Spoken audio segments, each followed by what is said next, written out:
warahmatullahi wabarakatuh. Terlebih dahulu perkenalkan, nama saya Salsabila, NPM 22411175, kelas manajemen 22C. Di sini saya akan menjelaskan tentang materi pentingnya memahami sistem pengendalian manajemen atau SPM. Pengertian sistem pengendalian manajemen atau SPM adalah serangkaian proses dan mekanisme yang dirancang untuk memastikan bahwa kegiatan organisasi berjalan sesuai dengan tujuan dan strategi yang telah diterapkan. SPM mencakup perencanaan, pelaksanaan, pengawasan, dan evaluasi kinerja organisasi.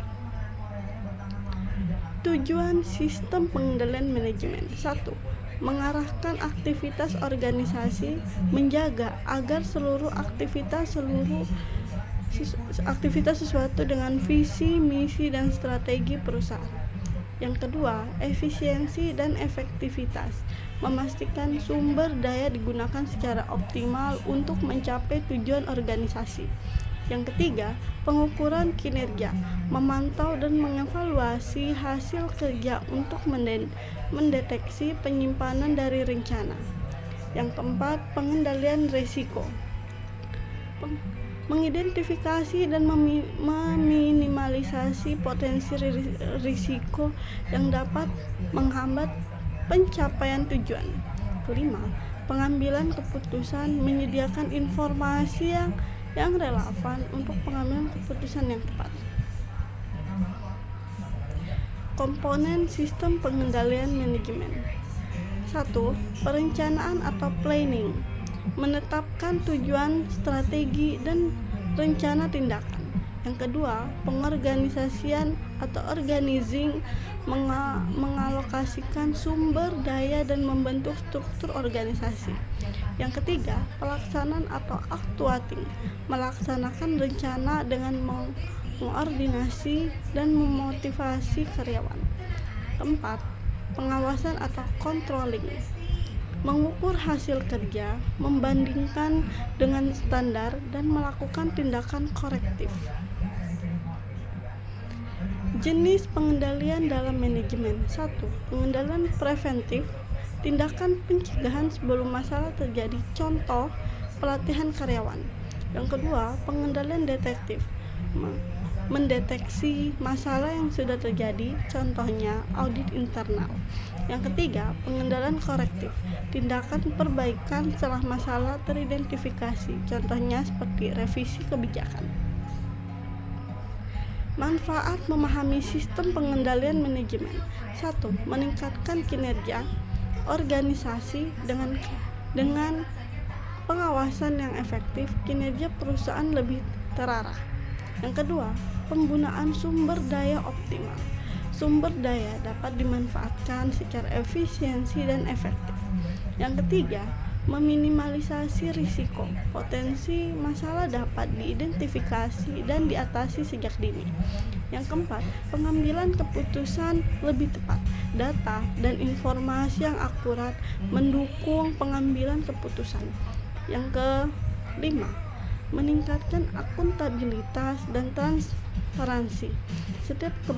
Setiap bagian organisasi bertanggung jawab atas tugasnya. Contoh implementasi sistem pengendalian manajemen: 1. Balance Scorecard atau BSC, mengukur kinerja organisasi dari aspek keuangan, pelanggan, proses bisnis internal, dan pembelajaran. Yang kedua, Key Performance Indicators atau KPI, indikator yang digunakan untuk menilai pencapaian kinerja organisasi. Yang ketiga, Total Quality Management atau TQM, pendekatan menyeluruh untuk meningkatkan kualitas dan kinerja organisasi. Tantangan dalam penerapan SPM: 1. Resistensi dari karyawan, penolakan terhadap perubahan proses kinerja. Yang kedua, kurangnya sumber daya, terbatasnya anggaran atau SDM yang komponen. Yang ketiga, informasi yang tidak akurat. Data yang salah dapat menghambat proses pengendalian.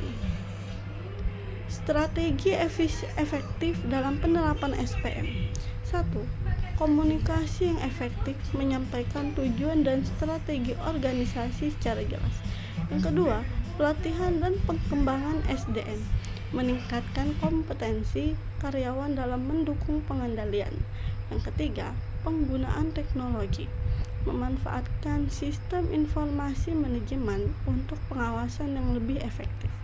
Yang keempat, evaluasi berkala, melakukan review dan perbaikan berkelanjutan terhadap sistem yang diharapkan. Kesimpulannya, memahami dan menerapkan sistem pengendalian manajemen sangat penting untuk memastikan organisasi dapat mencapai tujuan secara efektif dan efisien. SPM membantu mengarahkan aktivitas, mengontrol risiko, dan mendukung pengambilan keputusan yang lebih baik. Komplementasi yang baik akan meningkatkan daya saing dan keberlanjutan organisasi di tengah persaingan bisnis yang dinamis. Baik, itu saja yang dapat saya sampaikan. Wabillahi taufiq wal hidayah. Wassalamualaikum warahmatullahi wabarakatuh.